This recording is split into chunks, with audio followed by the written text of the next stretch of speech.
Nous bénissons Dieu de nous retrouver une fois de plus dans notre deuxième jour des 42 sur 42 de prières et jeûnes.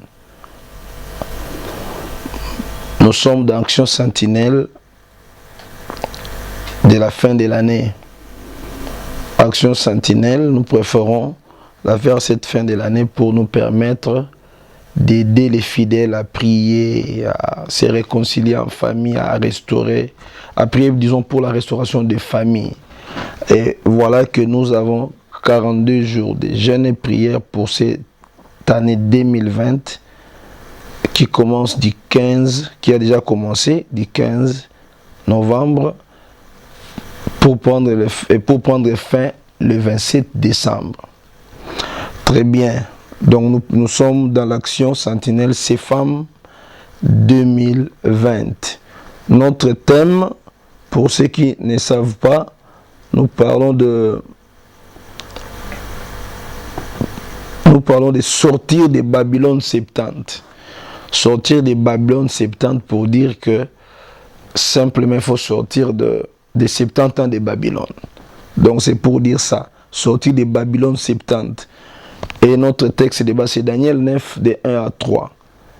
Et pour cette deuxième journée, qui marche avec la deuxième leçon donc, nous voulons parler de pourquoi confesser pour sa famille. Pourquoi confesser pour sa famille. Ça, c'est la leçon de la deuxième journée. Pourquoi confesser pour sa famille? Nous allons lire rapidement dans le livre de Daniel, au chapitre 9e du 1er au 3e verset. On peut même toucher le 4e verset. La première année de Darius, fils d'Assuérus de la rade de Mède, lequel était devenu au roi du royaume des Chaldéens ou Chaldéens, la première année de son règne, moi Daniel, j'ai vu par les livres qu'il devait s'écouler 70 ans pour les ruines de Jérusalem, d'après le nombre d'années dont l'Éternel a parlé à Jérémie le prophète.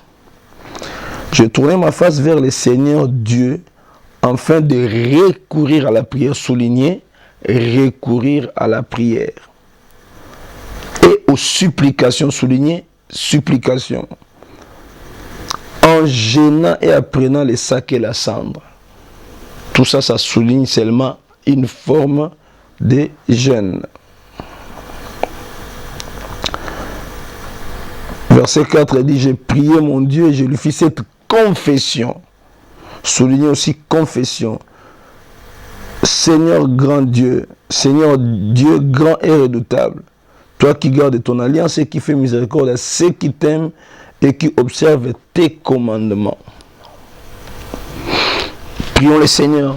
Tendre Père, nous te bénissons pour cet instant que nous voulons prendre dans ta parole. Laisse que cette parole transforme notre connaissance et nous bénisse davantage au nom de Jésus. Amen. Ok. Daniel, un jeune homme, parmi tant d'autres, de bonnes familles, qui est allé en Babylone à la première déportation. La première déportation, pendant ces séminaires, nous aurons, pendant plutôt ces 42 jours, nous aurons toute une semaine où nous parlerons de ces choses en détail. C'est que ça peut représenter pour nous. Mais c'est qu'il faut retenir que Daniel était l'un des fils des bonnes familles. Shadrach, Meshach, Abednego aussi. C'était ça, un peu l'idée de leur vie. La première déportation a concerné les fils de bonnes familles, quelques nobles personnes d'Israël qui devaient être emportés à Babylone. Je ne vais pas des détails parce que nous n'avons que peu de minutes pour expliquer les choses. Daniel se retrouve vers 18 ans, selon plusieurs commentateurs, 18 ans. Pour d'autres, c'est 20 ans. Et il est allé en Babylone en captivité. Daniel ne pouvait pas comprendre qu'est-ce qui a fait qu'il se retrouve en captivité. Ce jeune homme qui a appris le Seigneur comme tout fils d'Israël, qui a appris à lire la loi de l'Éternel, la loi de Moïse, se retrouve en Babylone, et bien là, le roi le prend parmi ses conseillers. Et Daniel a excellé par la prière, Daniel a excellé par des jeûnes, Daniel a fait beaucoup de choses en Babylone pour se distinguer d'autres personnes. Et j'aime bien la vie de Daniel à Babylone, c'est un bon exemple. Mais ce qui attire mon attention ici, c'est quoi? C'est que Daniel s'est retrouvé en train de voir des visions. Il a commencé par expliquer la vision, les songes de Nebuchadnezzar, les songes significatifs qui parlent des quatre empires universels, qui prend carrément les calendriers eschatologiques du monde entier, s'il faut les détailler. Il va passer par beaucoup d'épreuves. Il va passer par la fosse au lion. Je me dis certainement que Daniel s'est posé des questions. Pourquoi nous nous retrouvons là? Et nous sommes là à Babylone pendant combien de temps? Pourquoi moi et ma famille nous sommes ici? Après un temps, il voit une deuxième déportation. C'est finalement Ézéchiel qui vient avec d'autres personnes. Et Daniel s'est trouvé dans la maison du roi Nebuchadnezzar, ou dans les palais royaux, dans la cité royale. Et Ézéchiel s'est trouvé en province. Et troisième déportation, c'était finalement tout le monde avec le roi Sédécias, et qui a été complètement humilié. Il n'y a que Jérémie qui est resté pour aller mourir plus tard en Égypte, où il s'est exilé. Parce qu'à Jérusalem, il n'était resté que des pauvres. Le temple était détruit, la ville était complètement détruite. C'est en gros ça. Mais ce qui nous interpelle ici, c'est la manière dont Daniel parle dans Daniel 9, la manière dont il écrit. Il explique, écoutez, il y a quelque chose de drôle. C'est comme pour dire que Daniel s'est posé des questions, mais pourquoi nous sommes ici? Qu'est-ce que nous avons fait? Qu'est-ce que moi et ma famille d'Israël avons fait pour que nous nous retrouvions là, esclaves d'une nation païenne? Dieu s'est distingué toujours. Dieu s'est distingué, Dieu s'est manifesté dans la vie de Daniel. Il est arrivé que ses amis, à cause de leur refus d'adorer la statue de Nebuchadnezzar, soit jetés dans la fournaise ardente où le Seigneur est intervenu pour qu'il ne brûle pas. Daniel a lutté. S'il y a quelqu'un qui a vécu des anges, qui a vécu le ministère des anges dans la Bible, c'est Daniel. C'est vraiment Daniel. Et comprenez que Daniel a passé des temps de suspense. Il arrive qu'après des visions tellement compliquées, que Daniel tombe malade.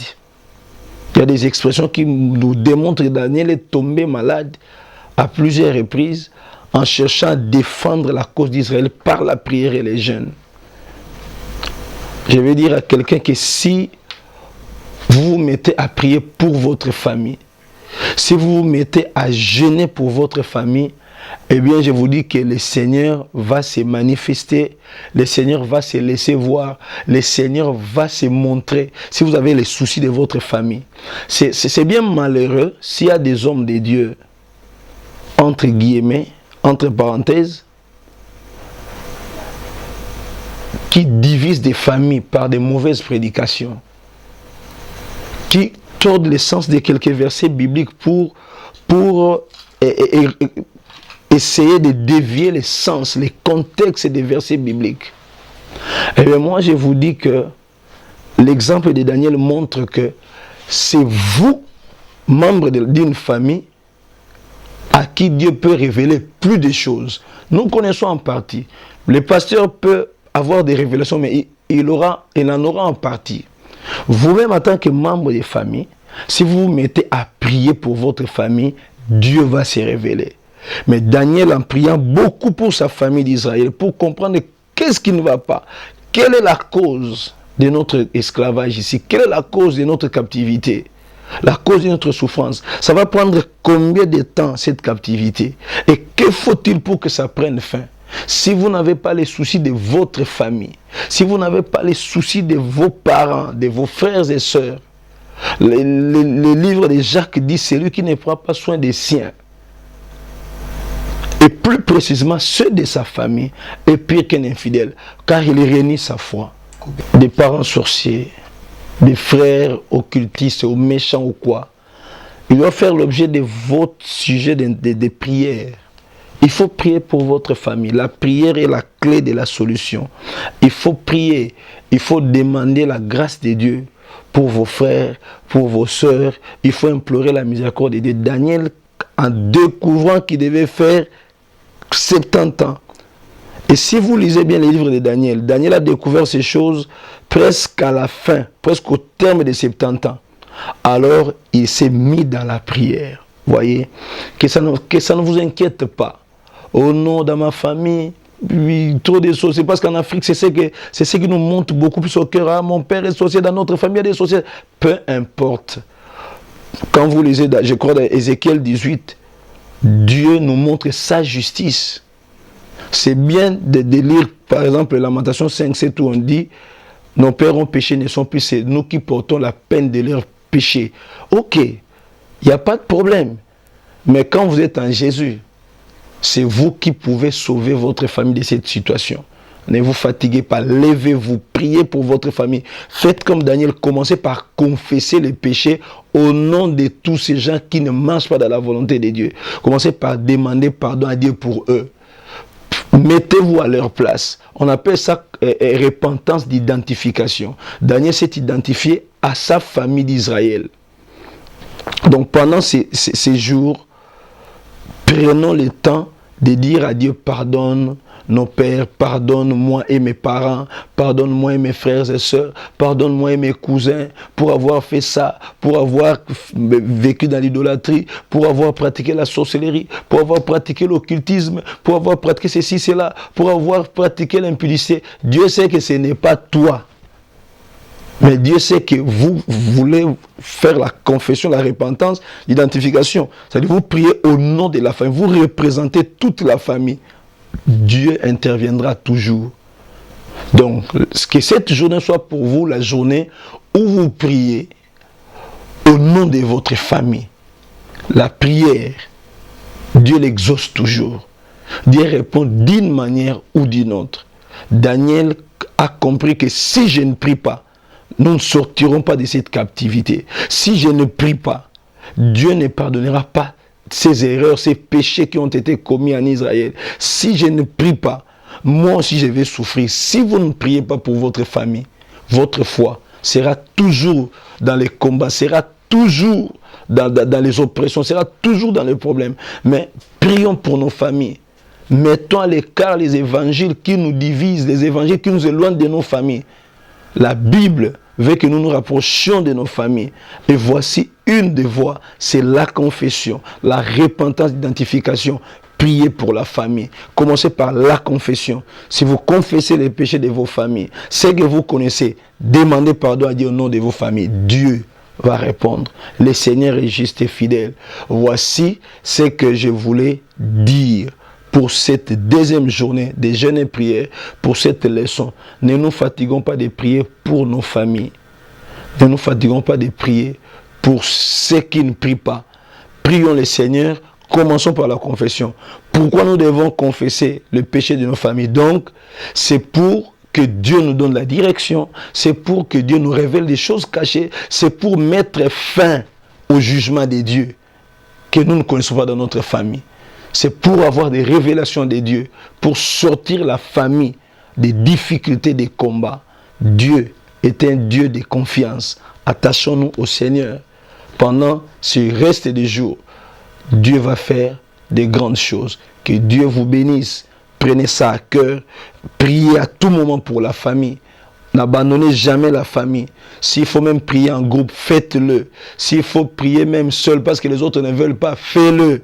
Le Seigneur sera avec toi. Que Dieu vous bénisse. Que le Saint-Esprit vous fortifie. Que Dieu vous donne la force de surmonter tous ces problèmes. Si Gédéon l'a fait, il a sauvé sa famille. Si Élie seul a aidé sa famille d'Israël devant 450 prophètes de Baal, vous pouvez aussi aider votre famille par la prière et par les jeûnes. Que Dieu vous bénisse.